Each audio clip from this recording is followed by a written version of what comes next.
Hello friends, this is Tanvi Pahuja welcoming you all to our channel that is only civil services। तो आज हम देखने वाले हैं ग्रोथ ऑफ नेशनलिज्म मूवमेंट, किस तरीके से राष्ट्रीयता की भावना इंडिया में भारत में बढ़ती है। रिवॉल्ट ऑफ 1857 जो हमने देखा उसका एक सीधा कॉन्सिक्वेंस या रिजल्ट हमें नजर आया, that was feeling of nationalism in Indians. भारतवासियों में उनके देश के प्रति राष्ट्रीयता की भावना उजागर होती है। तो क्या कारण रहते हैं जो नेशनलिज्म की ग्रोथ होती है इंडिया में, ये हम देखने वाले हैं। सबसे पहला that was impact of British rule. कई सालों से ब्रिटिश का रूल इंडिया के अंदर चल रहा था क्योंकि वो ट्रेड पर्पस के लिए इंडिया में आए थे।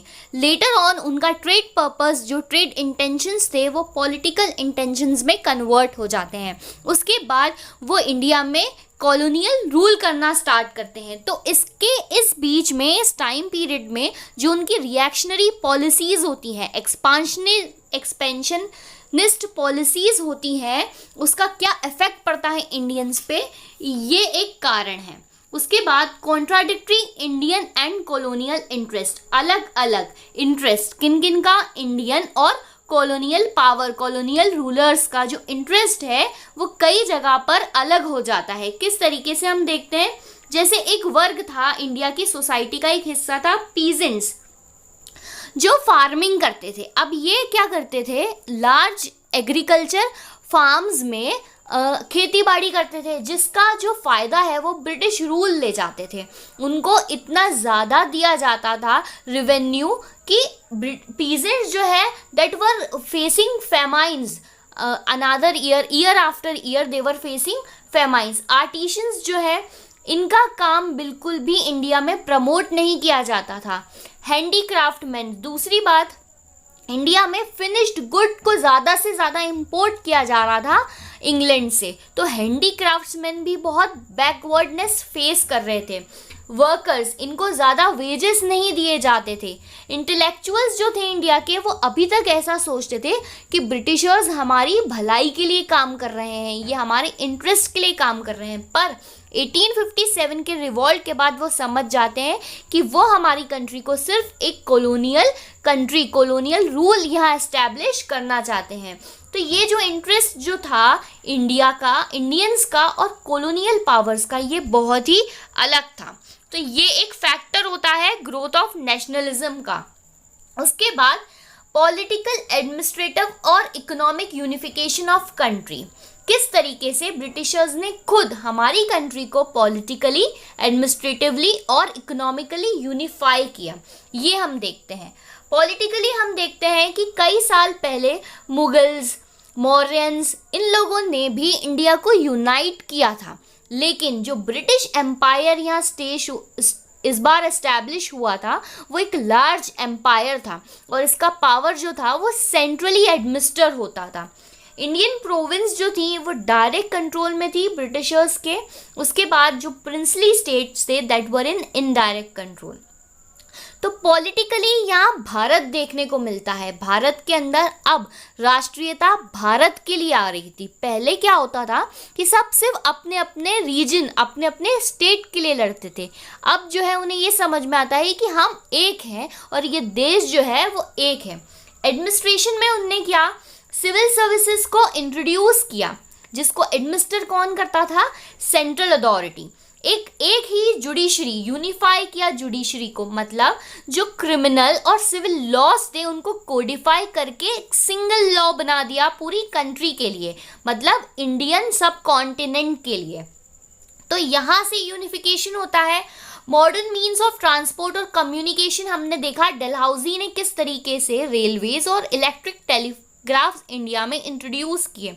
इससे क्या होता है, पॉलिटिकल आइडियाज़, जो पॉलिटिकल लीडर्स रहते हैं अलग अलग रीजन्स में जाते हैं, अपने पॉलिटिकल आइडियाज़ को एक्सप्रेस करते हैं, मतलब अब फैल रहे हैं उनके पॉलिटिकल आइडियाज़, उनकी फीलिंग्स, राष्ट्रीयता की भावना को वो अच्छे तरीके से फैला सक रहे हैं। इकोनॉमिकली कैसे इंडिया एक था, इकोनॉमिक फेट जो था इंडिया का वो लिंक था कहीं ना कहीं। जैसे मान लीजिए कि खेती हुई है लेकिन ड्राउट की वजह से या अति बारिश की वजह से उनके जो खेती है वो ख़राब हो जाती है, तो डिमांड और सप्लाई में इफेक्ट होगा आप पूरी कंट्री में। ठीक है, किसी एक पर्टिकुलर हिस्से में नहीं, पूरे इंडियन सब कॉन्टिनेंट में। तो ये रीजन रहता है कि जिस तरीके से ब्रिटिशर्स ने यूनिफाई किया इंडिया को, हमारी राष्ट्रीयता की भावना बढ़ी। वेस्टर्न थॉट एंड एजुकेशन भी एक कारण रहता है। अब तक जो हमारी पुरानी रीति रिवाज, पुरानी संस्कृति थी, उस तरीके की पढ़ाई होती थी। अब क्या हो रहा था, वेस्टर्न थॉट्स और एजुकेशन का इंडिया में इंट्रोडक्शन हुआ। कैसे? इंग्लिश लैंग्वेज हमने अडॉप्ट करी। अब हम जो थे ब्रिटिशर्स के राइटर्स को पढ़ने लगे थे, उनकी सोच को पढ़ने लगे थे, जैसे रोजे, शेली, वोल्टेयर, स्पेंसर, इनकी हमने किताबें पढ़ी। तो उनसे हमें equality, unity, fraternity, democracy, liberty, इन थॉट्स की जानकारी हुई कि यार हमें तो इन फ्रीडम का हक ही नहीं है इंडिया में। हमारे देश में रहने के बाद ना हम इक्वेलिटी से रह रहे हैं, ना हमें कोई फ्रीडम मिल रही है, ना डेमोक्रेसी नाम की कोई चीज़ है। इसके अलावा जो इंडिया के बड़े बड़े लोग थे, डॉक्टर्स, लॉयर्स, वो इंग्लैंड में जाके पढ़ाई कर रहे थे। जब वो सोसाइटी को देखते थे, फ्रीडम को देखते थे, तो वो महसूस करते थे कि इंडिया जो है वो कॉलोनियल मास्टर्स के थ्रू जो है एक्सप्लॉइट हो रहा है। तो ये जो वेस्टर्न थॉट्स एक स्ट्रॉन्ग बनकर आए नेशनलिज्म की फीलिंग के अंदर। उसके बाद role of press and literature. इस समय तक 1857 के बाद तक प्रेस और लिटरेचर जो था इंडिया में कई अधिक बढ़ चुका था। अब इंग्लिश लैंग्वेज और वर्नैकुलर लैंग्वेजेस में अलग अलग न्यूज़पेपर, जर्नल्स, मैगजीन्स छपने लग गए थे। इंडियन ओन्ड, मतलब अब जो ऑनर्स थे वो इंडियंस बन चुके थे। तो ये क्या करते थे कि ब्रिटिशर्स की पॉलिसीज़ को जो है वो निंदा करते थे, उनकी बुराइयां करते थे कि ये पॉलिसीज़ जो है इंडिया के हित में नहीं है। तो ये लोगों तक पहुंचती थी, छोटे छोटे वर्ग जिन्हें कोई जानकारी नहीं थी, उन लोगों तक ये जानकारी पहुंचती थी कि ब्रिटिशर्स हमें इंडिया को किस तरीके से एक्सप्लॉइट कर रहे हैं। तो प्रेस और लिटरेचर का भी बहुत बड़ा रोल रहा है। उसके बाद सोशियो रिलीजियस रिफॉर्म मूवमेंट। इस समय तक कई रिफॉर्म मूवमेंट स्टार्ट हो गई थी। कई रिफॉर्मिस्ट थे लाइक राजा राम मोहन रॉय, दयानंद सरस्वती। इन्होंने कई मिलकर सोशल एविल्स हटाए सोसाइटी के। इन सोशल एविल्स की वजह से इंडियन सोसाइटी अलग अलग हिस्सों में बटी थी। कैसे? जैसे सोसाइटी के लोग में कास्ट माना जाता था, कोई ऊपर वर्ग का, कोई नीचे वर्ग का। अनटचेबिलिटी की बहुत मान्यता थी, सती सिस्टम की बहुत मान्यता थी, जिससे कुछ हिस्सों में सोसाइटी के लोगों को अलग कर दिया जाता था। इस अलग होने की वजह से यूनिफिकेशन की तो कहीं बात हो ही नहीं सकती थी। लेकिन जब ये सोशल एविल्स जो हैं इंडियन सोसाइटी से हटा दिए गए, तो हमें एक अलग ही यूनिटी नज़र आई। जब कोई कास्टिज़म, कोई रेसिज्म नहीं नज़र आया इंडिया में, तो लोग इकट्ठे होने लग गए और अपनी पॉलिटिकल फीलिंग्स को एक्सप्रेस करने लगे। राइज ऑफ मिडिल क्लास, एक मिडिल क्लास इंटेलेक्चुअल जो है हमें इस समय पर नज़र आए। ये क्या करते थे, इन्हें समझ में आने लगा कि इंडियन की सोसाइटी किस तरीके से एक्सप्लॉइट हो रही है। इन्होंने अपनी पॉलिटिकल आइडियाज़ को एक्सप्रेस करना स्टार्ट किया और फाइनली यही हमें लीडर्स के तौर में आगे नज़र आएंगे। इन्फॉर्मेशन ऑफ नेशनल कांग्रेस या अलग अलग जो पॉलिटिकल एसोसिएशंस बनी हैं उनमें। उसके बाद एक फैक्टर था reactionary policies and racial arrogance. Racial arrogance मतलब जो गोरे, मतलब ब्रिटिशर्स, यूरोपियंस थे, देवर वाइट इन स्किन। तो वो ऐसा मानते थे कि these black people are inferior to us, they suppose themselves as superior from Indians. तो ये फीलिंग जो है इंडियंस को बहुत हर्ट करती थी। तो ये एक रीज़न था। उसके बाद जो पॉलिसीज़ थी, अब डीपली देखते हैं। लिटन जो थे, लिटन वॉइस रॉय बनते हैं। ये दिल्ली दरबार 1877 में एक बड़ी सी पार्टी देते हैं दिल्ली दरबार में। किस रीज़न की वजह से? क्वीन एलिजाबेथ को अब टाइटल मिल जाता है एम्प्रेस का।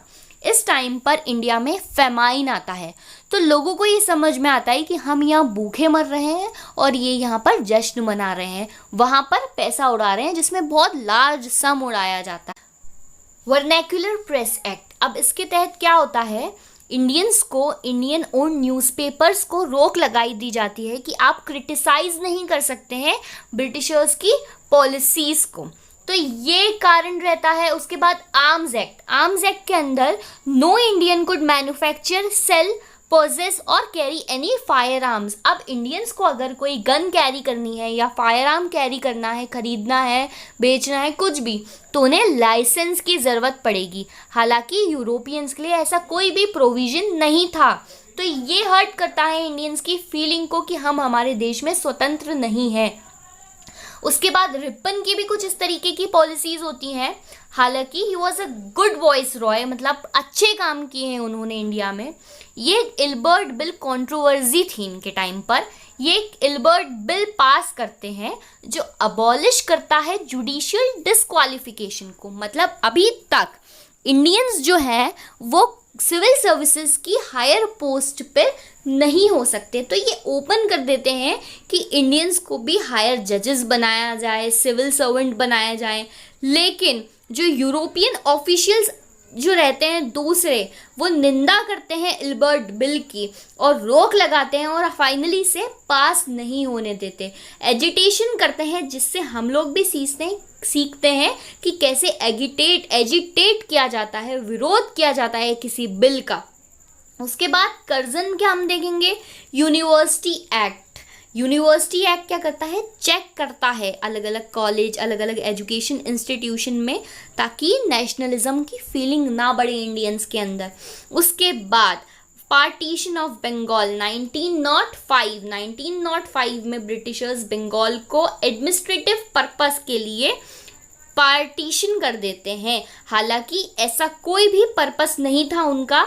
दे wanted to divide India into the society of Muslims and Hindus separately. वो अब फूट डाल रहे थे इंडियंस के अंदर। तो ये कुछ पॉलिसीज़ रहती हैं जिसकी वजह से नेशनलिज्म की फीलिंग और ग्रो करती है। उसके बाद हम देखते हैं कारण रहता है कंटेम्प्ररी वर्ल्ड इवेंट। इसी समय पर देश में अलग अलग इवेंट्स भी चल रहे थे, जैसे क्रीमियन वॉर या रूसो जापान वॉर। तो इन लड़ाइयों से हमें सीख मिलती है कि हमें हमारे देश के लिए किस प्रकार लड़ाई करनी है। रूसो जापान वॉर से हमें ये सीख मिलती है किस तरीके से जापान, जो एक छोटा सा देश है, उसने रशिया जैसे बड़े देश को हरा दिया। तो ब्रिटिशर्स भी हमारे लिए आसान थे, हमें उन्हें हराने की और चाह बढ़ती है। अब हमें हिम्मत आती है कि we want now democracy, we want independence. तो ऐसे बढ़ती है नेशनलिज्म की फीलिंग अमंग इंडियंस। अब नाउ हम देखेंगे कि इस फीलिंग को वो पॉलिटिकली कैसे एसोसिएट करते हैं और किस तरीके से इंडियन नेशनल कांग्रेस का फॉर्मेशन होता है। तो stay connected to see our next lecture. Thanks for watching my video. Do share, like and subscribe our channel, that is only civil services. Thank you.